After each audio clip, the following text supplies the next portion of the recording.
যান, সর্বাগ্রে প্রথম আপনার শিক্ষা ব্যবস্থা সংস্কার, শিক্ষকদেরকে মূল্যায়ন করতে হবে। বিধ্বস্ত হওয়ার পরে এত দ্রুত কিভাবে উন্নত হলো, সেই দেশের কমন বক্তব্য হচ্ছে সেই দেশের শিক্ষা বিভাগ নিয়ে কাজ করেছিলেন। আজকে বাংলাদেশের যদি উন্নতি করতে চায় তাহলে বাংলাদেশের এই শিক্ষাকে নিয়ে আগে কাজ করতে হবে। এই শিক্ষকেরা ছাত্রদেরকে আজকে আদর্শিকভাবে নৈতিকভাবে গঠন করে আগামীর বাংলাদেশকে আলোকিত করার স্বপ্ন দেখে দিনের পর দিন অনাহারে থেকে হলেও দেশকে আলোকিত করার জন্য পরিশ্রম দিয়ে গেছেন। সেই শিক্ষকেরা আজকে সসম্মানে সম্মানিত জায়গায় থাকার কথা, কিন্তু আজকে আমরা দেখতে পাচ্ছি তাদেরকে আজকে প্রেস ক্লাবের এখানে আন্দোলনে নামতে হয়েছে। অন্তর্বর্তীকালীন সরকারের আজকে মেয়াদ 7 মাস অতিবাহিত হতে যাচ্ছে। আমরা দেখতে পাচ্ছি বিভিন্ন সংস্কারের নামে কার্যক্রম চলছে, কিন্তু যেই জায়গাগুলোতে এত বেশি বৈষম্য হয়েছে সেই জায়গাগুলোতে হাত দিতে অনেক সবাই দেখি না। আজকে আমরা দেখছি ধর্ষণ বেড়ে যাচ্ছে, আমরা দেখতেছি আজকে টেন্ডারবাজি বেড়ে যাচ্ছে, আজকে দখলদারিত্ব বেড়ে যাচ্ছে। তাহলে দেশ ও জাতিকে আপনারা কি কথা দিয়ে আজকে এই প্রশাসনে বসেছিলেন? আমরা দাবি জানাতে চাই, শিক্ষকেরা আর কতদিন আন্দোলন করবে? এই বৈষম্য আর কতদিন থাকবে? এই দেশকে নিয়ে কি আপনারা চিন্তা করেন না? আপনারা আন্দোলনে মাঠে নেমে দেখুন, খেয়ে না খেয়ে একজন ছাত্র, একজন শিক্ষার্থী তৈরি করা, যারা ভবিষ্যৎ বাংলাদেশ বিনির্মাণে কাজ করে যাবে, তাদেরকে তৈরি করা কি কষ্ট। আজকে তো আপনারা মাঠে পড়েছেন নাই, আপনারা আছেন আলহামদুলিল্লাহ খুব ভালো জায়গায়, তাদের ব্যথাগুলো আপনারা বুঝতেছেন না। কি দুঃখ পড়েছে 20-25 বছর ধরে তারা খেয়ে না খেয়ে আজকে আগামীর বাংলাদেশকে গড়ার জন্য পরিশ্রম করে যাচ্ছে, কিন্তু আপনারা তাদেরকে মূল্যায়ন করতে শিখেন নাই।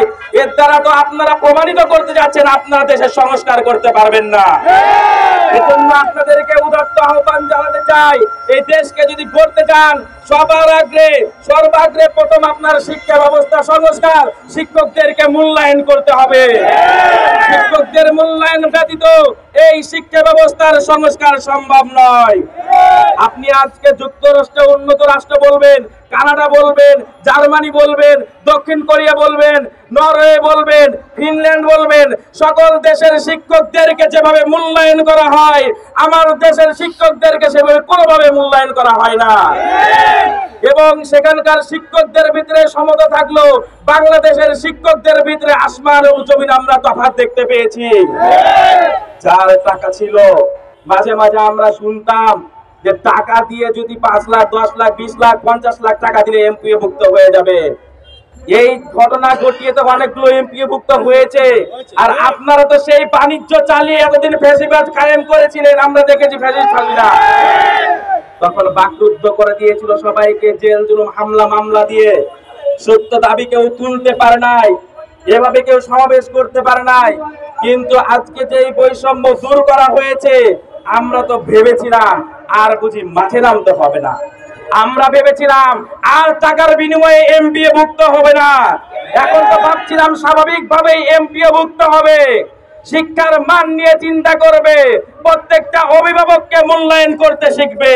কিন্তু আপনারা এতদিন পর্যন্ত সেই ব্যর্থতা এখনো দেখিয়ে যাচ্ছেন। শুনে রাখুন, যদি এই ব্যর্থতা থেকেই যায় আপনাদের, তাহলে যেই বাংলার জনতা, বাংলার তাওহীদি জনতা এই দেশ থেকে অপসংস্কৃতি এবং ফ্যাসিবাদকে মুক্ত করার জন্য রক্ত ঝরিয়েছেন, এখনো জীবন্ত শহীদ, এখনো শহীদের মায়েরা অশ্রু ঝরতেছে, তারা এখনো মরে যায় নাই। অসংখ্য জীবন্ত শহীদ, অসংখ্য শিক্ষার্থী এখনো ময়দানে আছে। আপনারা যদি এগুলো সংস্কার করতে না পারেন, তাহলে আবার একটা বিপ্লবের খুব দ্রুতই প্রয়োজন হবে। সেই বিপ্লবের শক্তি জগিয়েছে জুলাই বিপ্লব, এবার আরো ত্বরান্বিত হয়ে আরো কোনো বিপ্লবের আবির্ভাব ঘটবে।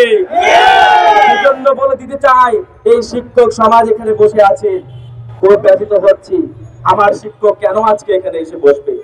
যে শিক্ষক আমাকে পড়ালেখা করিয়ে আমাকে উচ্চ ময়দানে পাঠিয়ে দিচ্ছেন, আমরা ভালো কিছু করতে পারছি, সেই শিক্ষকগুলোকে আজকে এভাবে আন্দোলনে নামতে হয়। এর থেকে ব্যতীত হওয়ার আর কিছু বিষয় হইতে পারে না। আপনারা দেখুন, আলোচনায় বসুন, এই দেশকে গড়ার চিন্তা করলে উন্নত দেশগুলো পর্যালোচনা নিন, তারা শিক্ষা ব্যবস্থাকে যেভাবে অগ্রাধিকার দিয়েছে সবার আগে এবং শিক্ষা খাতকে উন্নত করার মাধ্যমে যে দেশকে উন্নত করতে পেরেছে, সেই পলিসির জায়গা থেকে বাংলাদেশের এই শিক্ষকদেরকে মূল্যায়ন করা, শিক্ষা ব্যবস্থার সংস্কারের মাধ্যমে দেশকে উন্নত করার মহৎ পরিকল্পনা নেন। এই উদাত্ত আহ্বান রেখে আমার কথা এখানে শেষ করছি। ওয়া আখিরু দাওয়ানা আলহামদুলিল্লাহি রাব্বিল আলামিন। আসসালামু আলাইকুম ওয়া রাহমাতুল্লাহি ওয়া বারাকাতুহু। জুলাই বিপ্লবে আমি যখন রাস্তায় ছিলাম, মোহাইমেন আমার পিছনে ছায়ার মতো থাকতো যেন আমার কোনো ক্ষয়ক্ষতি না হয়।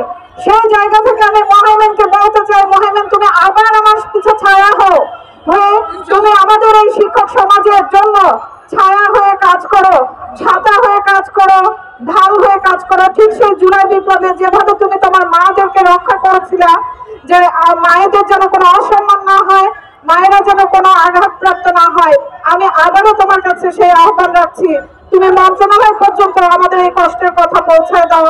তোমার আদর্শ শিক্ষক পরিষদের কাছে আমাদের কথা পেশ করো, যেন আমাদের জন্য মন্ত্রণালয় পর্যন্ত এই সংবাদ যায়। ধন্যবাদ সবাইকে।